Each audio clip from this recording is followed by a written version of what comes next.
Yanımda bir fincan soyumuş çayım, yollara bakarak ötüp geçir günlerim ayım. Fesilleri unuttum, ne kışım bellidir ne yayım. Haradasan sevgilim, yetmir sene sesim harayım. Göresen sen de benim tek, düşünürsen mi, üzülürsen mi?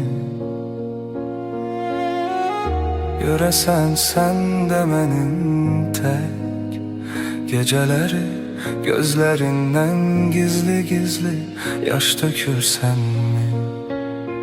Etrin duyulur havada, doya doya içime çekirem seni. Bir sesini duyum arada sırada, bir bilsen